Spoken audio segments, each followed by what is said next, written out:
হুজুর একটা বার নবী দেখাইয়া দেন।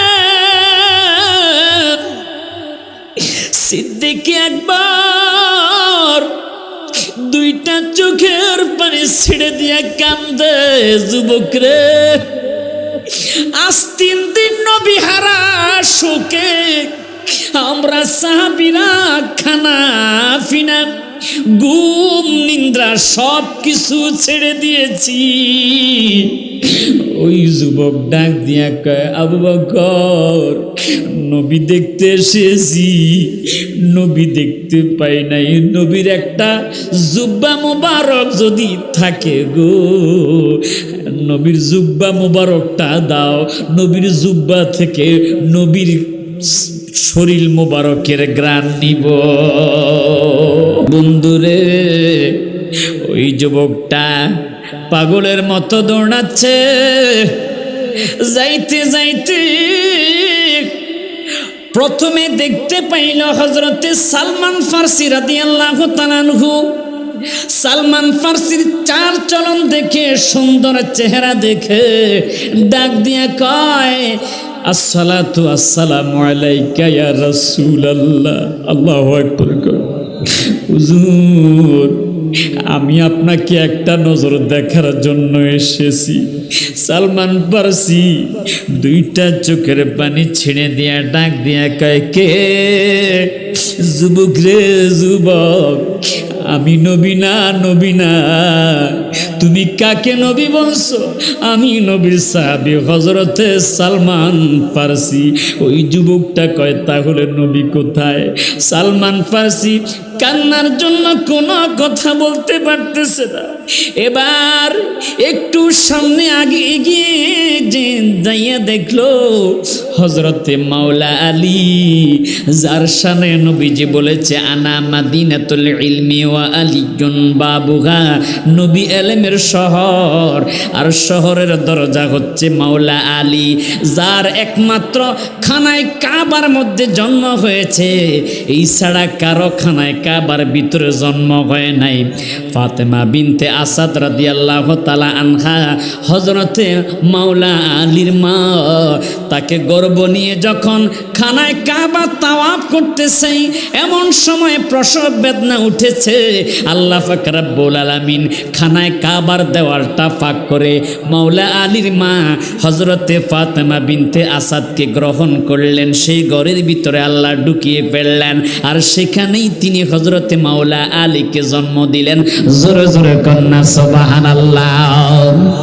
মাওলা আলীকে দেখে ওই যুবকটা ডাক দিয়া কই, ইয়া রাসূলুল্লাহ, ইয়া হাবিবাল্লাহ, নবী গো আপনাকে একটা নজর দেখার জন্য আমি এসেছি। সুবহানাল্লাহ। আলী ডাক দিয়া কয়, কে যুবক? আমি নবী না রে, নবী না, নবীর সাহাবী হযরতে আলী রাদিয়াল্লাহু তাআলা আনহু। ওই যুবকটা পাগলের মতো হয়ে গেছে। আবার সামনে যাইয়া দেখতে পাইল হযরতে উসমান জিন নুরাইন রাদিয়াল্লাহু তাআলা আনহুকে। উসমানকে দেখে নবী মনে করে সালাম দিতে শুরু করলো। ইয়া রাসূলুল্লাহ বলেন না। উসমান জিন নুরাইন ডাক দিয়ে কয়, যুবক কে? তুমি আমাকে নবী নবী বলে কাঁদতেছ? আমি নবী না রে, নবীর সাহাবী হযরত উসমান। এবার কয়, নবী কোথায়? এবার ওই পাগলা যুবকটা দৌড়িয়ে মসজিদে নববীর ভিতরে যাইয়া দেখে হযরতে সিদ্দিকে আকবর, হযরতে আবু বকর সিদ্দিক রাদিয়াল্লাহু তাআলা আনহু, যার চেহারা এত সুন্দর মনে হয় যেন ইনি দয়াল নবী, মনে করে ওই যুবকটা সালাম দিলেন। আবু বকর সিদ্দিক রাদিয়াল্লাহু তাআলা আনহু দুইটা চোখের পানি ছেড়ে দিয়া ডাক দিয়া কয়, যুবক রে তুমি কাকে নবী বলছ? আমি নবী না রে, আমি নবীর সাহাবী হযরতে আবু বকর।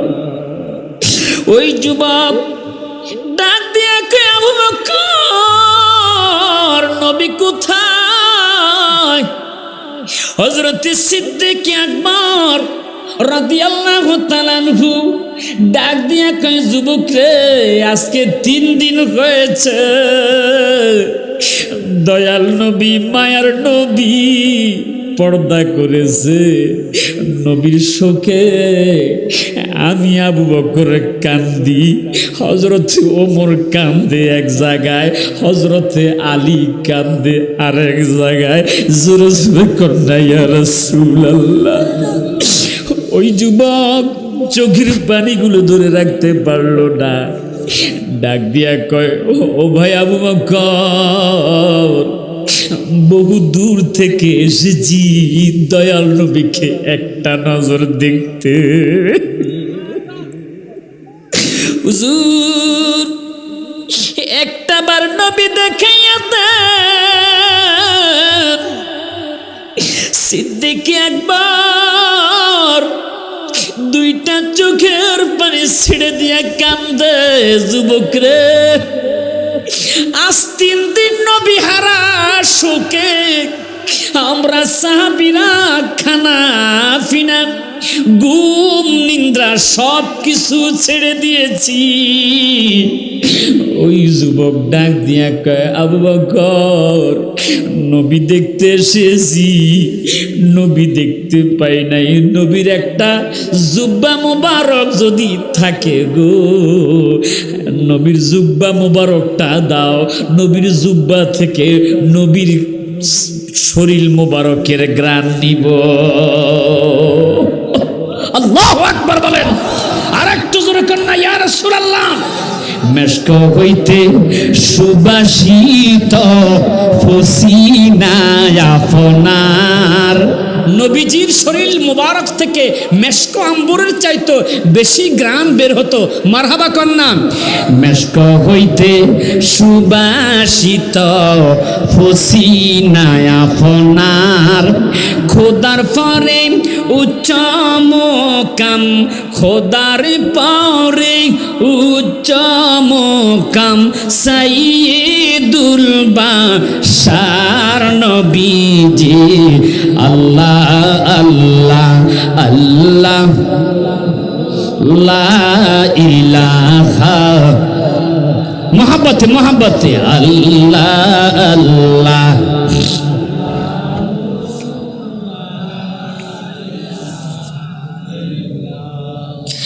এ বন্ধুরা, হযরত আবু বকর সিদ্দিক রাদিয়াল্লাহু তাআলা আনহু আলীকে ডাক দিলেন, আলী এদিকে আসো। আলী আসলেন। ভাই আবু বকর কেন ডাক দিয়েছেন? বিরহে আমার নবীর জন্য কলিজা ফেটে যাচ্ছে। আলী, তুমি যাও, তোমার স্ত্রী হযরতে ফাতিমাতুজ জোহরা, যিনি জান্নাতি মহিলাদের সরদারিনী, মারহাবা কন্যা, জান্নাতি যুবকদের সরদার হবে হযরত ইমাম হাসান হোসাইন, আর জান্নাতি মহিলাদের সরদারিনী হবে হযরতে মা ফাতেমা। মা ফাতেমাকে কি মা ফাতেমা বলবেন নাকি বোন ফাতেমা বলবেন? কিরে বাবা, আপনারা কি বলবেন? মা ফাতেমার নয়নমণি এরকম একটা গজল গেয়েছিল কারবালার সামনে আমাদের তাহিরি ভাই। কথা কন ঠিক না বেটি? আজ সোশ্যাল মিডিয়া গরম, কওমি আহলে হাদিস তারা বিশাল সমালোচনা করেছে যে ফাতেমাকে মা বলা যাবে না, তো কি বলা যাবে? ভাবি বলবেন? নাউজুবিল্লাহ। কত বড় বেয়াদব, কত বড় মুস্তাকে রাসূল। মা ফাতেমাকে মা বলার কারণে তারা বিরোধী করেছে। বোঝা গেছে তাদের চিন্তা ভাবনার মধ্যে ভেজাল আছে। কথা কন ঠিক না বেঠিক? কি আপনারা কি কষ্ট পাইতেছেন বাবা? কথা কি ঠিক না বেঠিক? আমার বন্ধুরা, হযরতে আলী রাদিয়াল্লাহু তাআলা আনহু দৌড়াইয়া চলে গেলেন ফাতেমার হুজরাখানায়। ফাতেমা, ফাতেমা রে, দরজা খোলো। কে হে? আমি আলী। কেন এসেছেন? আজকে 3 দিন হয়েছে আমার চুলার মধ্যে আগুন জ্বলে না। আপনাদের এলাকার মধ্যে কোনো মানুষ মারা গেলে, বাবা মারা গেলে, মা মারা গেলে 3-4 দিন 4 দিন পর্যন্ত শোক পালন করেন কি করেন না? আপনারা করেন না?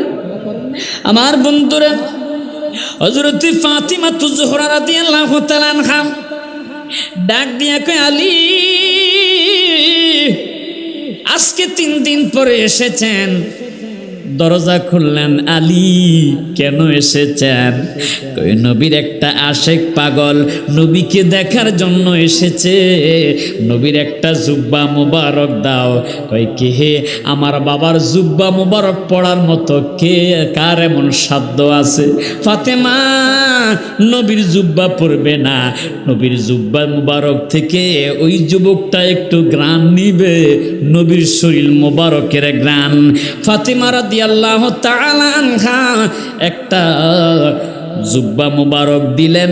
ওই জুব্বা মুবারক নিয়া হযরতে আলী রাদিয়াল্লাহু তাআলা আনহু মসজিদে নববীর ভিতরে হযরতে আবু বকর সিদ্দিক রাদিয়াল্লাহু তাআলা আনহুর কাছে দিলেন। হযরতে আবু বকর সিদ্দিক রাদিয়াল্লাহু তাআলা আনহু এই জুব্বা মুবারকটা ওই প্রেমিক আশেক, আমার নবীর প্রেমিক ওই আশেক, যেই যুবকটা তাওরাত কিতাবের মধ্যে আমার নবীর নাম দেখে ছিঁড়ে ফেলে দিয়েছিল, আবার তাওরাত কিতাবের মধ্যে নবীর নাম জোড়া লেগে গেছে। এই দৃশ্য দেখে, নবীর মুজিজা দেখে ওই যুবকটা নবীর প্রতি আশেক হয়ে গেছে। ওই আশেক নবীর হাতের মধ্যে জুব্বার মোবারকটা যেই মাত্র দিল, ওই যুবক এবার নবীজির জুব্বা মোবারকটা একবার মাথায় উঠায়, একবার বুকের মধ্যে লাগায়, একবার মাথার মধ্যে উঠায়, একবার বুকের মধ্যে লাগায়, নবী নবী নবী নবী বলে ওই যুবকটা আমার নবীজির জুব্বা মোবারক চুমা খায় আর মাথার মধ্যে লাগায়। এবার ওই জুব্বা মোবারকটা হযরতে আবু বকর সিদ্দিক রাদিয়াল্লাহু তাআলা আনহুর কাছে দিয়া যুবকটা নবীর বিরহে জমিনের মধ্যে গড়াইতে শুরু করলো। আর নবী নবী বলে ওই যুবকটা স্পটের মধ্যে নবীর বিরহে দুনিয়ার জমিন ত্যাগ করেছে।